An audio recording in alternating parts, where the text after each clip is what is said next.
Disney's The Prince and the Pauper.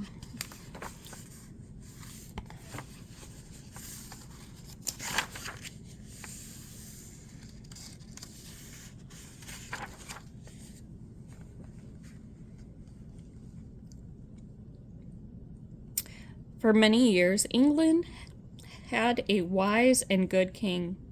The people were happy under his rule. But by and by, the good king fell ill. Soon the greedy captain of the guard, Captain Pete, saw his chance to rob and terrorize the people. Without firewood to heat their simple homes and enough food to eat, people suffered terribly throughout the land.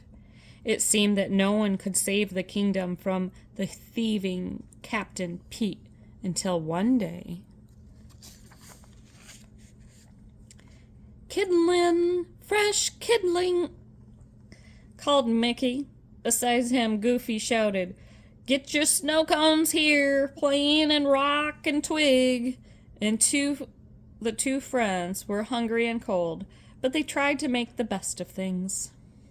Suddenly, a coach full of Captain Pete's soldiers spun around the corner, spraying snow in Mickey's and Goofy's faces. Mickey's dog Pluto shook the snow from his snout and took off after them.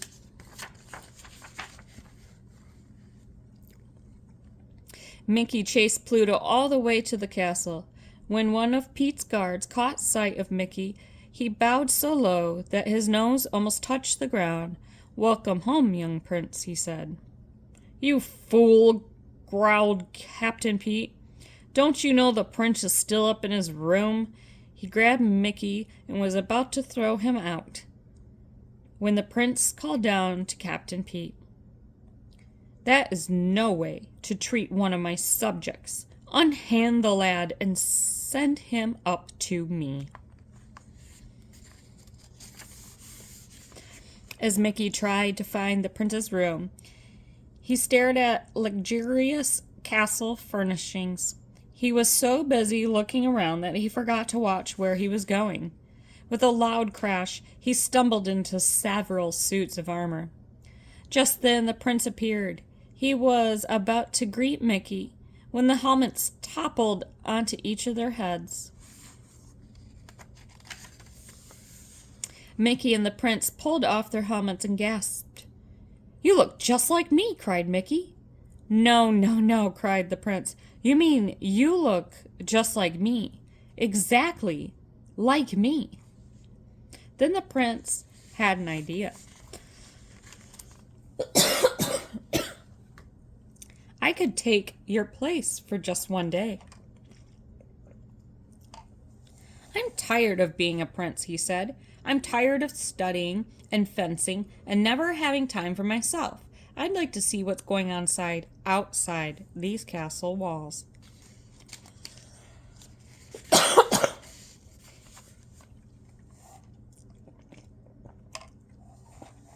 "If we swap clothes," he told Mickey, "you could live like a prince for a while, and I could walk around the kingdom just like an ordinary citizen." "But I don't know how to be a prince," said Mickey. "Don't worry," said the prince, as he gave Mickey some royal clothes. "To govern, you need only to say, 'Splendid idea. I'm glad I thought of it.' And guards, seize him."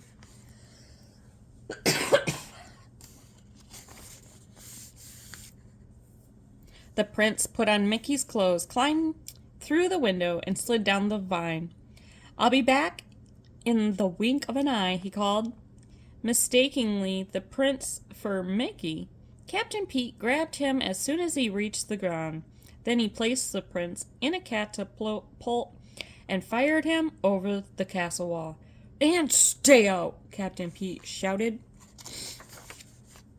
The prince landed on his face in the snow, and Goofy and Pluto ran over to help him up. As soon as Pluto sniffed the prince, he knew it wasn't his master, Mickey. So Pluto trotted off to the castle gate to wait for the real Mickey. "Gosh, Mickey," cried Goofy, You shouldn't jump over walls and land on your head like that. You could get hurt.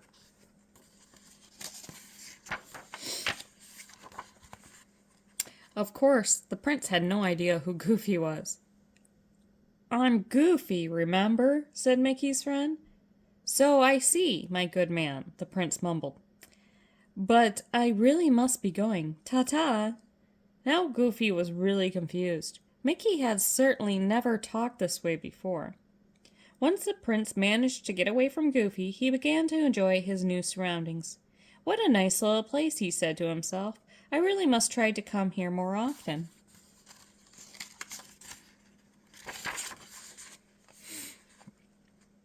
The prince was enjoying his walk when he spotted a little dog. Because he had never had a pet before, he thought it would be fun to play with the little fellow. But the little dog had bigger friends who thought chasing the prince was even more fun. Back at the castle, Mickey was quickly becoming bored with the life of a prince. He didn't like spending his day taking all those lessons, not when he could be eating instead.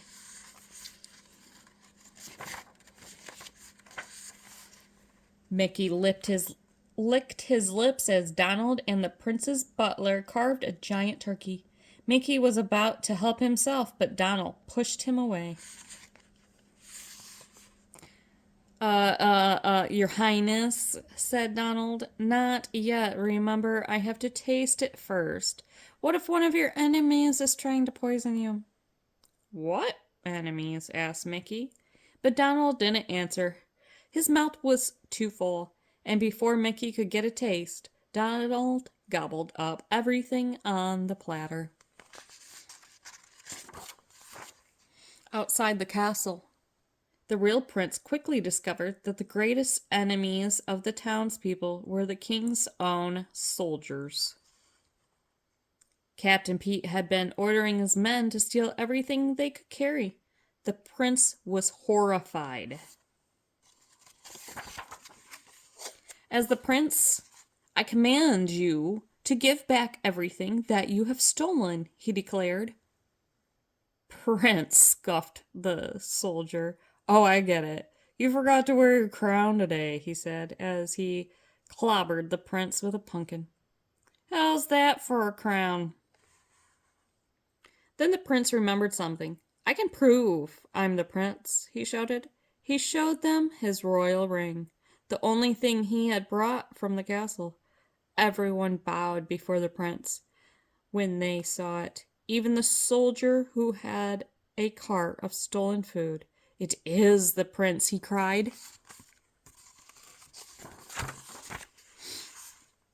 The prince quickly took charge of the food and began to give it back to the hungry people. He handed out loaves of bread and chickens and sausages and hams until all the food had been returned. Hooray for the prince! Shouted the happy crowd. Not everybody was happy about the prince's kindness. Least of all Captain Pete's spies, who ran off to tell him what the prince was up to. Pete quickly found the prince and had him thrown into the castle dungeon.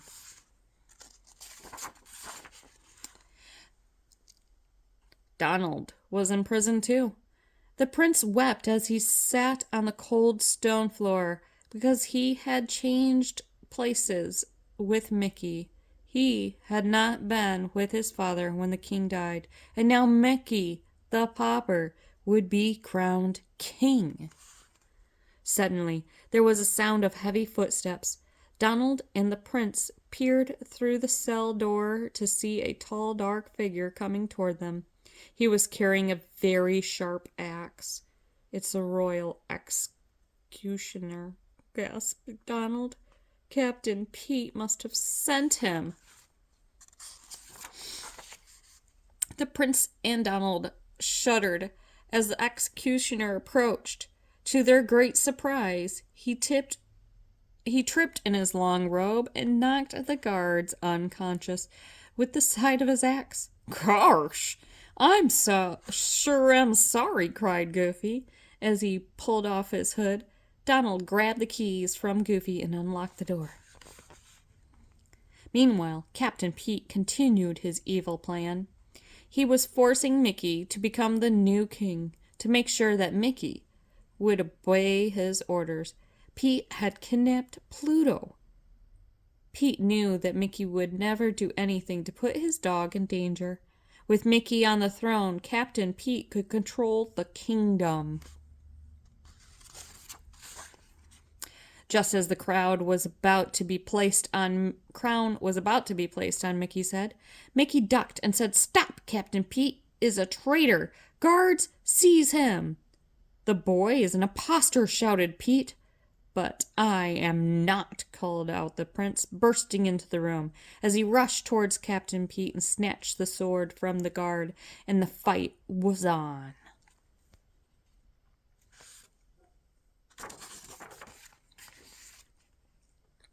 Goofy and Donald were doing their best to help the prince. Donald swung his axe and sliced the ropes that held on the chandelier. It fell down on the whole crowd of soldiers. When the brave prince knocked Pete's sword out of his hand, the townspeople cheered. "Off to the dungeons with them," commanded the prince. The townspeople tied up Pete and his men and led them away. Then it was time for the ceremony. The real prince was crowned king, and the people could feel safe once more with the kind and generous ruler.